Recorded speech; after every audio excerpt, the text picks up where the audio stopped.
الحمد لله رب العالمين. من بعد الإصابة الخفيفة اللي تعرضت لها الحمد لله، اشتغلت مع الطاقم الطبي اللي الحمد لله عندنا طاقم طبي اللي كبير بزاف.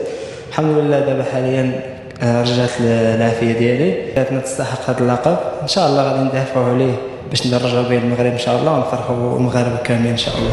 هي نساو الماتش لي داز كنعرفوا سي une compétition اللي كي تري ديفيسيل في لو بلان مونتال في لو بلان اتليتيك، واي ماتش عندها لا فيريتي ديالها. دونك احنا عارفين ملي بدينا مزيان خصنا نكونفيرميو غدا ان شاء الله مع واحد الفرقه اللي ما غاديش تكون سهله، اللي تا هما غيبغيو يديو لي بوين باش يتاهلوا تا هما رابيدمون.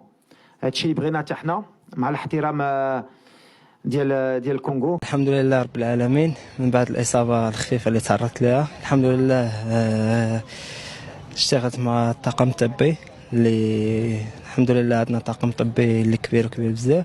الحمد لله دابا حاليا رجعت العافية ديالي، بغيتنا تستحق هذا اللقب. ان شاء الله غادي ندافعوا عليه باش نرجعوا به المغرب ان شاء الله ونفرحوا المغاربه كاملين ان شاء الله.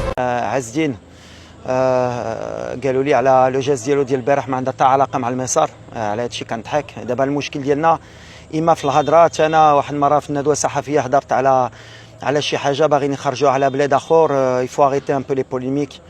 حنا مصريين بالعكس بحال اللي قال عز الدين سي دي زيكزامبل لينا، الكره اللي جميله عندهم دي غران جوار، وعز الدين تا هو عارفه وسي ان اكزامبل لينا اللي دار ماشي على هما.